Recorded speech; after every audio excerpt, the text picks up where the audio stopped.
భారత్ మాతా key జై శ్రీరామ్ జై శ్రీరామ్ కమలం గుర్తుకే నరేంద్ర మోడీ గారి నాయకత్వం సరిపోతలేదు మీ దాకా జూబ్లీ హిల్స్ లో మన బలం తక్కువ కనబడుతుంది కాబట్టి రేవంత్ రెడ్డి అనేటువంటి ముఖ్యమంత్రి వచ్చి కాంగ్రెస్ బలం ముస్లింలు అంటారు మరి భారతీయ జనతా పార్టీ బలం ఎవరు కావాలి ఇదంతా వాళ్ళే ఉన్నారా హిందువులే ఉన్నారా జర గట్టిగా చెప్పు హిందూ బంధువులంతా గట్టిగా చెప్పాలి జై శ్రీరామ్ నరేంద్ర మోడీ గారి నాయకత్వం కమలం గుర్తుకే కిషన్ రెడ్డి గారు మంచిగా చూస్తున్నారు సార్కి అద్దాలు రాలే ఇంకా ఎవరెవరు అంటలేరో రేపు మళ్ళీ ఎలక్షన్లు అయిపోయాక సార్ దగ్గరికి వస్తారు కదా అప్పుడు వెనకాల వెంకట్ రాస్తున్నాడు లెక్క రాస్తున్నాడు అందుకని గట్టిగా చెప్పరు కమలం గుర్తుకే నరేంద్ర మోడీ గారి నాయకత్వం జై శ్రీరామ్ వినబడతలేదంట రేవంత్ రెడ్డికి ఇంకొకసారి చెప్పరు జై శ్రీరామ్ ఒకసారి గట్టిగా చెప్పరు ఇందాక లక్ష్మణ్ అని అడిగిండు 2 చేతులు ఉంటే దయచేసి 2 చేతులు లేపి చెప్పాలి భారత్ మాతా కీ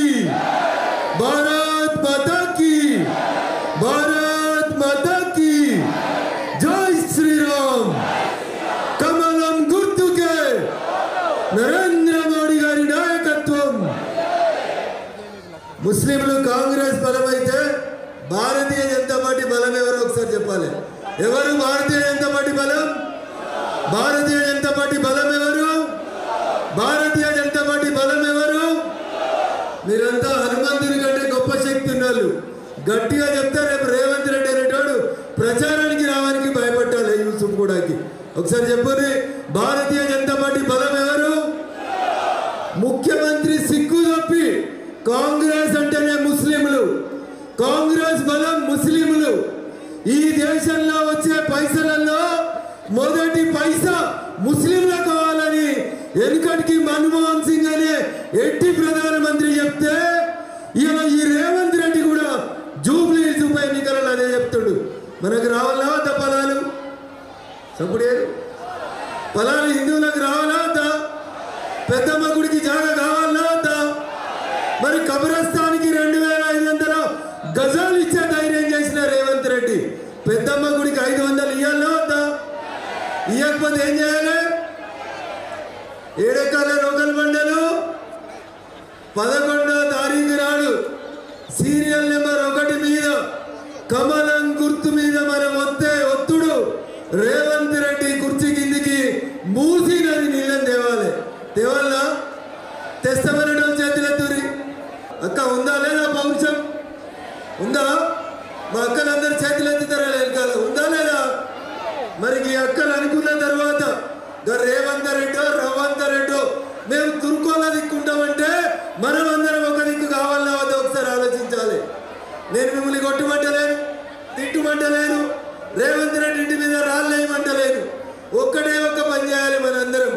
ఏం చేయాలక్క 11వ తారీఖు నాడు పొద్దుగాల 5 గంటలకు లేచి స్నానం చేసి ఇంట్లోన్న దేవుని దగ్గరికి పోయి దండం పెట్టి ఆ హనుమంతుని బలం నాకు రావాలి సీరియల్ నెంబర్ 1 లంకాల దీపక్ రెడ్డికి కమలం గుర్తు మీద ఓటేసి గెలిపించాలని నేను నాతో పాటు నా ఇంట్లో అందరం పువ్వు గుర్తు కోటేస్తామని మీరందరూ ప్రమాణం చేస్తే కాంగ్రెస్ కు డిపాజిట్ వస్తుందా 3 మనం ఉంటే 1 వాళ్ళు ఉన్నారు వస్తుందా సప్పుడేరే వస్తుందా అందుకని ఒకసారి ఆలోచించాలి మాట్లాడితే బీజేపీ మతం పేరు మీద రాజకీయం చేస్తుంది ఎవడురా అన్నాడు కాంగ్రెస్ అంటే తుర్కోళ్ళని నువ్వే చెప్పినవరా మరి కాంగ్రెస్ అంటే ముస్లింలు అయితే బీజేపీ అంటే హిందువులని మేము అంటున్నాం అక్క తప్ప ఎవరు రెచ్చగొట్టిండు ముఖ్యమంత్రి రెచ్చగొట్టిండు మేమొస్తే పొలాలు తుర్కోళ్ళకి ఇస్తామన్నాడు మనకు రావాలా వద్దా పొలాలు మన చదువుకున్న వాళ్ళకి ఉద్యోగాలు రావాలా వద్దా బీసీలకు మంత్రి పదవి రావాలా వద్దా మరి అజారుద్దీన్కి బీసీ కోటా కింద ఇస్తే ఇంకా 2 బీసీలకు ఇవ్వాల్సిన మంత్రి పదవులు ఖాళీ ఇచ్చిండా? మరి మన బీసీ బిడ్డల పౌరుషం చూపెట్టాలా వద్దా? చూపెట్టాలా వద్దా? మీరు మెత్తగా ఉన్నారు, సప్పుడు ఇదలేదు. ఆల్ ఇండియా ఓబీసీ మోర్చా అధ్యక్షుడు లక్ష్మణ్ నిలబడితేనే మీరు ఇంత మెత్తగా మాట్లాడితే ఇక రేవంత్ రెడ్డికి భయం ఎట్లా వస్తుంది? రేవంత్ రెడ్డి భయపట్టాలంటే అరే వారి బీసీ కోటా కింద అజారుద్దీన్కి ప్రత్యేకంగా ప్రమాణ స్వీకారం చేయించిన నువ్వు మా బీసీల మీద ప్రేమ ఉంటే సగం మంత్రి పదవులు మాకు ఇవ్వాల్సింది ఉండే అని అడగాలనా వద్దా? ఇయ్యనందుకు నీకు బుద్ధి చెప్తామని చెప్పాలనా వద్దా? చెప్తారా? ఒక్క బీసీ ఓటు కూడా దిక్కు పోవద్దు, కాంగ్రెస్ దిక్కు పోతా. 42% రిజర్వేషన్ అన్నాడు. ఎందరికి ఇచ్చిండు మంత్రి పదవులు? ఎందరికి ఇచ్చిర్రు? ముగ్గురికి ఇచ్చిండు.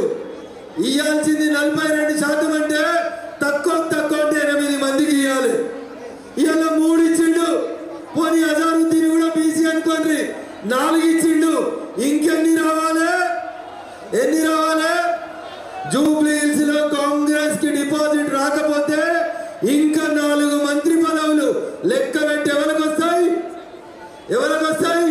ఒక యాదవ్కి వస్తుండొచ్చు, గౌడన్నకు వస్తుండొచ్చు, ఓ మున్నూరు కాపుకి వస్తుండొచ్చు, ముదిరాజుకి వస్తుండొచ్చు. అల్టిమేట్ గా జనాభాలో సగం ఉన్న బీసీలకి సగం మంత్రి పదవులు రావాలంటే జూబ్లీ హిల్స్ ఎవరు గెలవాలి? ఎవరు గెలవాలి? బీఆర్ఎస్కి ఎంతేమవుతుంది? బీఆర్ఎస్ నా గల్లీలో లేదు, నా ఢిల్లీలో లేదు. యాడున్నది బీఆర్ఎస్? యాడున్నది? యాడున్నది? ఏడున్నది? టీఆర్ఎస్ బీఆర్ఎస్ కాగానే బీఆర్ఎస్ కు తెలంగాణ సమాజం సిఆర్ఎస్ ఇచ్చింది, అంటే కంపల్సరీ రిటైర్మెంట్ స్కీమ్ ఇచ్చింది. బాబు నువ్వు బాగా కష్టపడ్డావు, 10 ఏళ్ళు మస్తుగా దోసినావు, దోసింది చాలు, తిన్నది సరిగా అరుగుతలేదు బాబు, పోయి వ్యవసాయం చేసుకో అని చెప్పి టీఆర్ఎస్ పార్టీని తీసుకుపోయి ఏడబెట్టిరు ప్రజలు. ఏడా? అయినా బుద్ధి రాలే యువరాజుకు. వచ్చిందా? వచ్చిందా? నడుస్తుండే భూమి మీద నడతలేడు. ఎవరుండే తెలంగాణకి 10 ఏళ్ళు మున్సిపల్ మంత్రి? ఎవరుండే? 10 ఏళ్ళు తెలంగాణలో టీఆర్ఎస్ అధికారంలో ఉన్నప్పుడు జూబ్లీ హిల్స్ ఎమ్మెల్యే ఎవరుండే? ఎవరుండే? ఏ పార్టీ అయిన ఉండే? మరి మోరీలు గిట్ల ఎందుకున్నాయన్నా? బాగా చదువుకున్నాడు కదా కేటీఆర్. కంప్యూటర్లలో యూసుఫ్ గూడలో, రహమత్ నగర్లో, బోరబండలో మోరీలు కనబడలేదా 10 ఏళ్ళు కేటీఆర్కి? కనబడ్డాయా?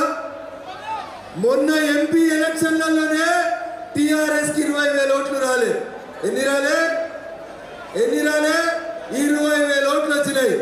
భారతీయ జనతా పార్టీ అభ్యర్థిగా పోటీ చేసినటువంటి మన ప్రియతమ నాయకులు, మీ పార్లమెంట్ సభ్యులు గౌరవనీయులు గంగాపురం కిషన్ రెడ్డి గారికి 65,000 పైచీల కోట్లు వచ్చినాయి. కాంగ్రెస్కి ఎన్ని వచ్చినాయేటప్పుడు 80,000 వచ్చినాయి. ఎంత తేడా ఉంది మన ఇద్దరికి? ఎంత? 15,000. వీడికి వచ్చిన మీరు ఒక్కొక్కరు 10 ఓట్లు వేపిస్తే గెలుస్తామా గెలవమా? గెలుస్తామా గెలవమా? నేను నా వంతుకు 10 ఓట్లు వేపిస్తానంటే వాళ్ళు చేతులు ఎత్తురు. నేను నా వంతుకు బీజేపీకి 10 ఓట్లు వేపిస్తానంటే వాళ్ళు చేతులు ఎత్తాలి. ఇక్కడ కూర్చున్నాక జర నిలబడరు. ఇక అయిపోయింది. లక్ష్మణ్ మాట్లాడిండు, శంకర్ గౌడ్ గారు మాట్లాడారు, ఈ ఒక్కరే ఒకరు మీ ఎంపీ గారు మాట్లాడతారు. గట్టిగా చెప్పాలి మీరు నినాదాలు. ఎవరు గెలవాలి? ఎవరు గెలవాలి? కొంతమంది కావాలని సోషల్ మీడియాలలో పోటీ బీజేపీకి 3rd ప్లేస్ అని చెప్పి కొంతమంది మూర్ఖులు మాట్లాడుతున్నారు. వారి ఒక్కసారి ఇడికి వచ్చి యూసుఫ్ కూడా ఈ మీటింగ్ చూడండి. మీరు పైసలు ఇస్తే కూడా ఇంతమందికి ఇంతసేపు నిలబడరు. బీజేపీ బలం, బీజేపీ కార్యకర్తల బలం. వారి మాకు టీవీ లేకపోవచ్చు, పేపర్లు లేకపోవచ్చు, బీజేపీకి ఉన్న బలం జై శ్రీరామ్ అనేటువంటి మా కార్యకర్తల బలం తప్ప ఇంకొకటి కాదు. బిడ్డ మేమందరం ఒక్కసారి గట్టిగా నినదిస్తే పాకిస్తాన్ దాకా వారిపోతాడు రేవంత్ రెడ్డి అనేట ఆయన. పంపాలనా వద్దా? రేవంత్ రెడ్డిని దించాలనా వద్దా? దించాలంటే గెలవాల్సింది ఎవరు? ఏం చేయాలి మనం ఈ 4 రోజులు?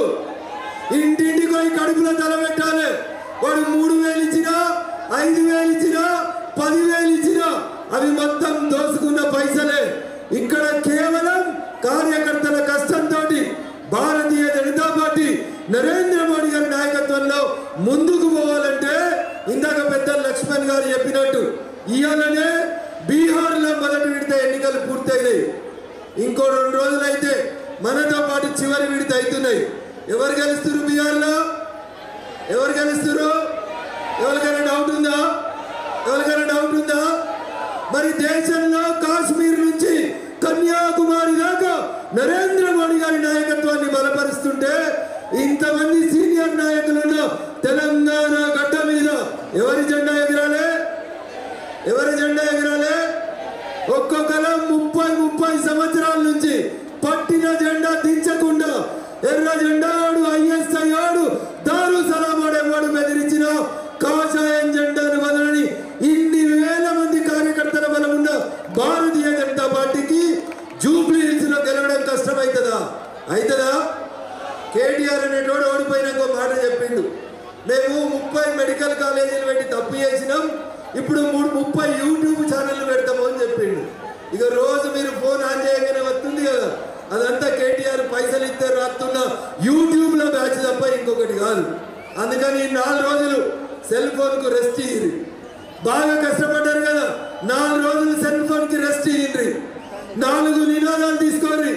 1 పొద్దుగల 5 గంటలకు లేస్తా, 2 దేవునికి దండం పెడతా, 3 మా అమ్మ నాన్న కాళ్ళు మొక్కి అవ్వ ఈ తప్ప పువ్వు కేయమని ప్రమాణం చేస్తా.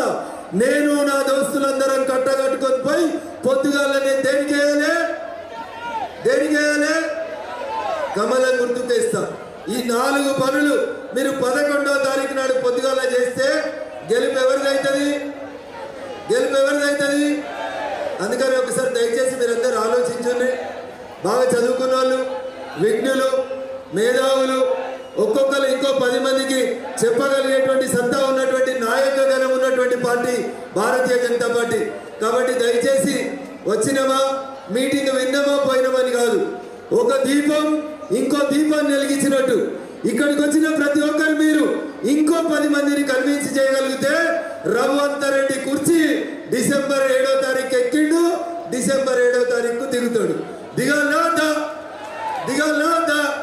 అది దిగాలంటే అది మనందరి చేతిలో ఉంది. కాబట్టి దయచేసి ఒకసారి ఓటేసే కంటే ముందు ఆలోచించి కమలం గుర్తును నరేంద్ర మోడీ గారి నాయకత్వాన్ని బలపరచాలని విజ్ఞప్తి చేస్తూ వేదిక మీద ఉన్నటువంటి గౌరవ పెద్దలందరికీ అవకాశం ఇచ్చిన పార్టీ శ్రేణులకు మరొకసారి కృతజ్ఞతాభివందనాలు తెలియజేస్తూ సెలవు తీసుకుంటా ఉన్నాను. జై హింద్, జై భారత్. గట్టిగా చెప్పాలి. కిషన్ రెడ్డి గారు మాట్లాడే కంటే ముందు గట్టిగా దద్దరిల్లాలి. యూసుఫ్ కూడా కమలం గుర్తుకే. అక్కడ నేను చాలా మొండని, అందరు 2 చేతులు లేపి కమలం గుర్తుకే మన ఓటు అనేదాకా నా గొంతు అట్లే వస్తూనే ఉంటుంది. కమలం గుర్తుకే. అక్కడ కూర్చున్నాం అంటలేదు, 2 చేతులు వేస్తలేదు. కమలం గుర్తుకే, కమలం గుర్తుకే, కమలం గుర్తుకే. నరేంద్ర మోడీ గారి నాయకత్వం, నరేంద్ర మోడీ గారి నాయకత్వం. ఇంతేనా? యూసుఫ్ కూడా తాకత్. फिर एक बार बोलो, जोर से बोलो, प्यार से बोलो, कमलम गुर्तुके, कमलम गुर्तुके, कमलम गुर्तुके, कमलम गुर्तुके, कमलम गुर्तुके. किशन रेड्डी गारी नायकत्వం, किशन रेड्डी गारी नायकत्వం, डॉक्टर लक्ष्मण गारी नायकत्వం, नरेंद्र मोदी गारी नायकत्వం. जय श्री राम, जय श्री राम, जय श्री राम. पवन कल्याण गारी नायकत्వం, पवन कल्याण गारी नायकत्వం. Thank you.